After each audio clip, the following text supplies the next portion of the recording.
In 1945, when World War II finally dragged itself to an exhausted finish, the world looked at the ruins of Germany and expected only destruction. But hidden inside those ruins was something far more powerful than tanks, bombs, or armies. It was German science, years ahead of anything the Allies had. Rocket technology, jet aircraft, chemical research, aerodynamics, all built under a regime that had pushed science to terrifying extremes. And suddenly the United States realized, if we don't take these scientists, the Soviet Union will. That thought, more than anything else, created one of the strangest and most controversial operations in American history, Operation Paperclip. The mission began quietly. U.S. military teams entered abandoned German research sites looking for documents, blueprints, and, most importantly, the people who created them. They expected to find rubble. Instead, they found laboratories that looked like they belonged in a future century. Underground tunnels filled with experimental rockets. Rooms stacked with notebooks full of equations. Fuel mixtures scribbled in code. And in almost every laboratory, there were clues pointing to one name: Wernher von Braun. Von Braun was the man behind the V-2 rocket, the world's first long-range ballistic missile. His work was responsible for thousands of deaths during the war, but it also proved he understood rocket science on a level America desperately needed. When U.S. forces finally located him in Austria, his arm was broken, his team was exhausted, but he still greeted them like a man who had already planned his next 20 years. I would like to surrender. Also, I brought some rocket designs you might be interested in. This was the beginning of an uneasy partnership that would eventually take humanity to the moon. But there was a big problem. Almost every German scientist the U.S. wanted had connections to the Nazi Party. Some had signed membership forms. Some had worked in facilities where forced labor from concentration camps was used. Bringing them to the U.S. legally was impossible. So the government created a team called WWII, the Joint Intelligence Objectives Agency, whose unofficial motto became, "Fix the paperwork." This man was a Nazi officer, but Yes, but he builds excellent rockets. And that was the moment when ethics quietly stepped into the hallway and shut the door. The officers began editing files, removing Nazi affiliations, rewriting backgrounds, and quite literally attaching paperclips to the folders of scientists who were considered useful. This small metal clip became a symbol of one of the biggest moral shortcuts in U.S. history.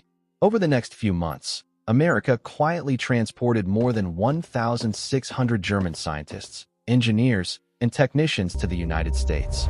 They were sent to military bases like Fort Bliss in Texas, White Sands in New Mexico, and Wright-Patterson Air Force Base in Ohio. Their early years in America were strange. They weren't civilians. They weren't prisoners. They lived in a kind of scientific limbo. Some struggled with American culture. Why is your coffee so weak? Sir, that's just regular coffee. Regular coffee should not taste like sadness. Despite the culture shock, the results were incredible. These scientists helped the U.S. rapidly improve missile technology. The Redstone missile, the Jupiter missile, early guidance systems. All of them carried the fingerprints of German engineering. American scientists suddenly had access to knowledge that would have taken decades to develop. Then 1957 happened.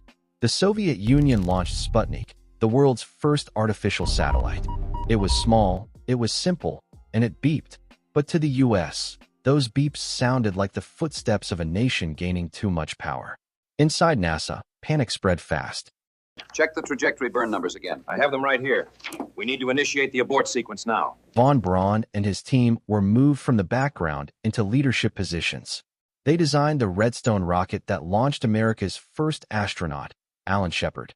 Then they designed the Saturn rockets, machines powerful enough to shake the Earth when they launched.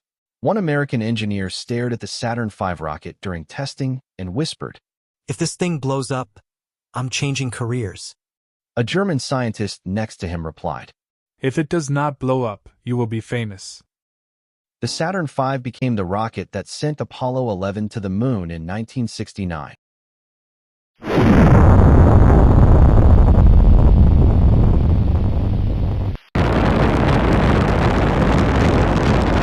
The entire world watched. History was made. But behind that triumph was a truth most people didn't know. The rocket that carried humans to the moon was designed by scientists who once worked for Nazi Germany. This fact does not erase the achievement, but it complicates it. Because while the US was celebrating a scientific victory, investigators were uncovering uncomfortable details about the pasts of these scientists. One of the biggest cases involved Arthur Rudolph, the program manager for the Saturn V. Documents later confirmed that Rudolph had overseen a factory in Germany where thousands of forced laborers suffered under brutal conditions. In 1984, he agreed to leave the United States to avoid prosecution. Other scientists also faced scrutiny. Some kept silent, some defended themselves, and some admitted they had been part of a system far darker than the science they loved. Von Braun himself always claimed he was a scientist first, and that he had no political power under Hitler. Historians still debate how true that statement was. But one thing is certain: the US government chose to look forward, not backward, even if it meant ignoring unsettling truths. And that's where the debate around Operation Paperclip still lives today. Was it necessary? Probably. Without those scientists, the US might have fallen behind in the Cold War. The Soviets might have gained dangerous technological advantages. But was it ethical? That answer is far less clear. America protected scientists with morally questionable pasts in exchange for scientific progress. Some argue it saved millions of lives by preventing Soviet dominance. Others argue it betrayed American values. The truth is that Operation Paperclip is not a story with heroes and villains. It's a story with people, flawed, brilliant, frightened, ambitious people, navigating a world reshaped by war. Some of them built weapons that caused suffering. Some of them built rockets that carried humanity to the stars. And some somehow did both in the same lifetime. Today, as nations compete in new technological races, artificial intelligence, space defense, quantum computing, the shadow of Operation Paperclip still lingers. It reminds us that scientific talent is valuable, but moral responsibility is too. It reminds us that nations sometimes make desperate choices. And it reminds us that progress, while beautiful, often comes with a cost that future generations must examine honestly. Somewhere in a government archive, the original Operation Paperclip files remain sealed in aging boxes. Pages yellowed, ink fading, attached together by the same simple metal paperclip that once held the weight of a decision far larger than itself. And maybe that's the real lesson of this story, that even the smallest object can hold together a moment in history where the world chose knowledge over clarity and ambition over simplicity.